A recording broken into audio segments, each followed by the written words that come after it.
টাকা ফিরিয়ে দিতে হবে। যে সমস্ত দাগি যারা চাকরি পেয়েছিলেন পরীক্ষা না দিয়ে, র্যাঙ্ক জাম্প করে, এবং যারা আইডেন্টিফাই হয়ে গিয়েছেন, তাদের টাকা ফেরাতে হবে। সুপ্রিম কোর্টের রায় সে কথাই বলছে। আমি কেন এই প্রসঙ্গে আসছি সেটা আগে গতকাল নবান্নে মুখ্যমন্ত্রী যে সাংবাদিক বৈঠক করেছে সেটা আপনাদের আগে আমি আগেবার শুনিয়ে নিই। পেমেন্ট করতে হবে, হ্যাঁ, মাইনেও ফেরত দিতে হবে। আমি আপনাদের দুটো আগে কিছু বলবার আগে পড়ে শোনাই কোর্টের ভার্ডিক্ট। নাম্বার 1, এটা হচ্ছে কনক্লুশন পার্ট, 46 প্যারা। এখানে পরিষ্কার বলা আছে, ভালো করে শুনুন, আমি ইংরেজি ভালো বলতে পারি না, আমার বাংলা ইংরেজিটা ভালো করে শুনুন।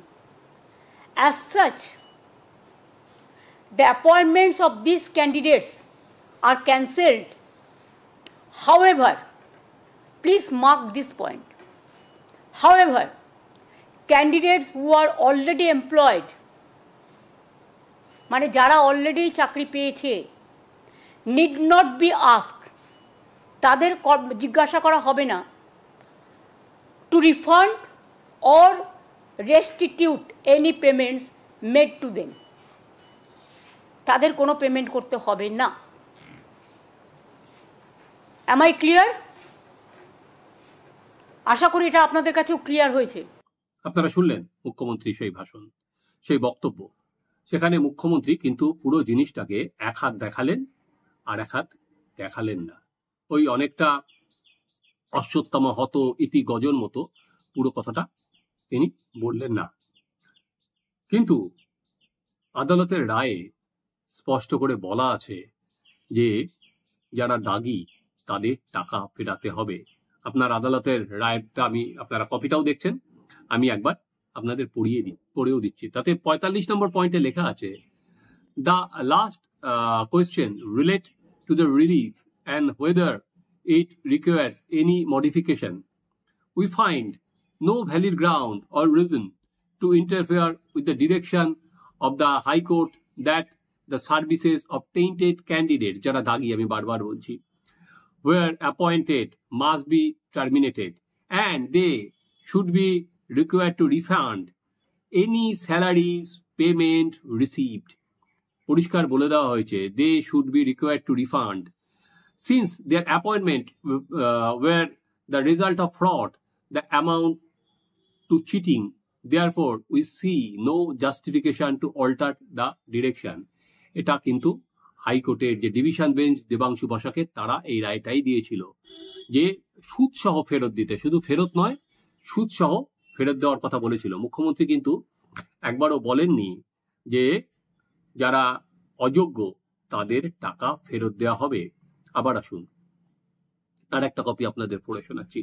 ফর ক্যান্ডিডেট নট, যেটা বলছে specifically found to be tainted, the entire, যারা কি টেন্টেড, যারা দাগি হিসাবে কি ধরা পড়েনি, the entire selection process has been rightly declared null and void due to violation and illegalities which violated Article 14 and 16 of the Constitution. As such, the appointment of these candidates are cancelled.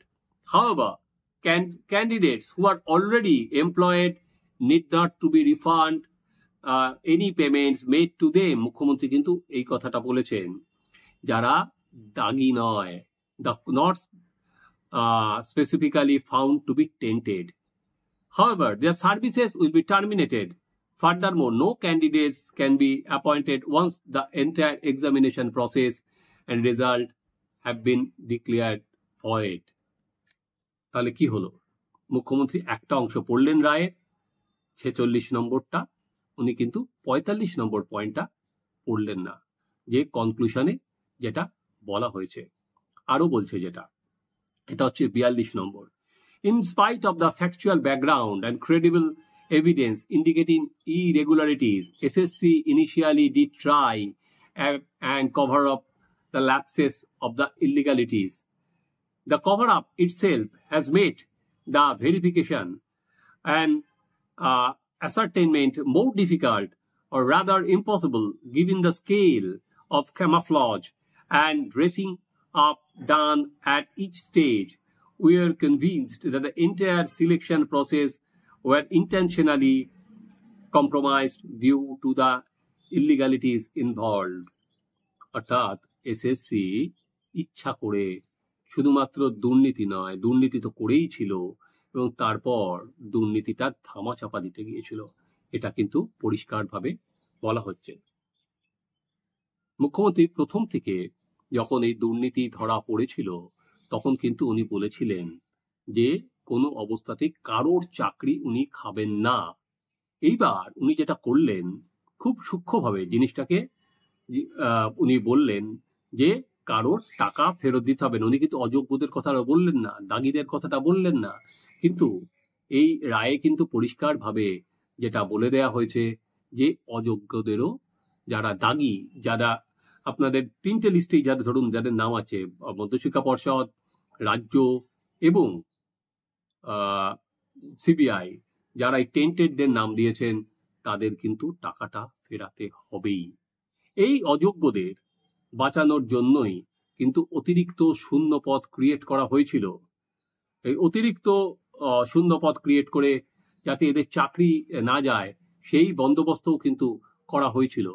কিন্তু যারা তৃণমূল নেতাদের, দালালদের টাকা দিয়েছেন তাদের টাকা ফেরত দিতে হবে। হাইকোর্টের যে ডিরেকশন ছিল সেই ডিরেকশনটাই কিন্তু সুপ্রিম কোর্ট রেখেছে। হাইকোর্ট কিন্তু সুদসহ টাকা ফেরত দিতে বলেছিল, সুপ্রিম কোর্ট কিন্তু সেটাই বজায় রেখেছে। অতএব যারা ভাবছেন যে টাকা ফেরত দিতে হবে না, তাদের কিন্তু টাকাটা ফেরত দিতে হবে এবং যারা টাকা দিয়ে চাকরি পেয়েছিলেন তাদের টাকা ফেরত হবে, অন্য কোনো বিষয় নেই। তারা আপনারা রায়ের কপি, আমি আজকে যেটা দেখালাম, একবার রায়ের কপিটা পড়ে নিতে পারেন। এবার আরেকটা জায়গায় আসি, সেখানে মুখ্যমন্ত্রী যেটা বলেছেন যে এটা তো এসএসসির ব্যাপার, এসএসসি তো স্বয়ংশাসিত সংস্থা, আমরা জানি না এসএসসি এবার আর কি অ্যাজই এসএসসি কি করছে সেটা তারা জানেন না, তাই এসএসসির দায় নিজেদের ঘাড়ে নেবে না রাজ্য, এটাই তো গোদা জিনিস। কিন্তু দায়কে এত সহজে এড়ানো যায়? কারণ এসএসসি যে জোনগুলো ছিল সেই জোনগুলোকেই তো ভেঙে দেওয়া হয়েছিল এবং সেটা পার্থ চট্টোপাধ্যায় শিক্ষামন্ত্রী থাকার সময় করেছিলেন। মুখ্যমন্ত্রী বারবার বলেন যে নীতিগত সিদ্ধান্ত যেটা ক্যাবিনেট ডিসিশন তার সঙ্গে কথা না বলে যেন করা না হয়। তো এই যে জোন ভাঙা সেটা তো ক্যাবিনেট ডিসিশন, সেটা তো নিশ্চয়ই মন্ত্রিসভার অনুমোদন নিয়েই হয়েছে। তাই মোটের ওপর যেটা দাঁড়ালো সেটা হচ্ছে যারা টাকার বিনিময়ে চাকরি পেয়েছে তাদের সেটা ফেরত দিতে হবে। দাগিরা যারা ধরা পড়ে গেছেন ফেরত দিতে হবে। এবং এই যে এখনো পর্যন্ত কিন্তু 26,000-এর মধ্যে বলা হচ্ছে সবারটা নিয়ে মুখ্যমন্ত্রী এখনো পর্যন্ত বলেছেন যারা চাকরি ভাড়াদের ওখানে যাবেন 7 তারিখ সে যেতেই পারেন, গিয়ে কি বলবেন নতুন করে জানি না আমি। কিন্তু মূল যেটা প্রশ্ন যে এই যে দুর্নীতিগ্রস্ত যাদেরটা প্রমাণ হয়ে গেছে, তারা যাদের টাকা দিয়েছিলেন তাদের বিরুদ্ধে কি কোনো ব্যবস্থা হবে? রাজ্য সরকার কি নেবে? তাদের কি অ্যারেস্ট হবে? বা যারা টাকার বিনিময়ে যাদের আজ চাকরিগুলো চলে গেল, তৃণমূল দল কি তাদের কোনো ক্ষতিপূরণ দেবে? কারণ দলের নেতাদেরই তো তারা টাকাটা দিয়েছিলেন, জানা নেই। সত্যি এবার দেখা কতদিনের মধ্যে সুদসহ তারা এই টাকাটা ফেরত দিতে পারেন। এটল কি পারবেন? আজকে এত বছর ধরে চাকরি করেছেন, তাদের খরচ হয়েছে, তারা কোথা থেকে দেবেন? তারা একদিকে টাকা দিয়ে চাকরি পেয়েছেন, এবার আবার টাকা ফেরত দেবেন। জানি না যে কি দিন তাদের আগামী দিন তাদের কাটাতে হবে এবং সেই টাকাটা যাদের দিয়েছিলেন তারা কি তাদের কাছে আবার দাবি করে ফেরত আনতে যাবেন? কারণ এই টাকাগুলো তো নিয়ে যে সমস্ত নেতারা নিয়েছেন তারা তো এই এখনো পর্যন্ত এই আওতায় আসেননি।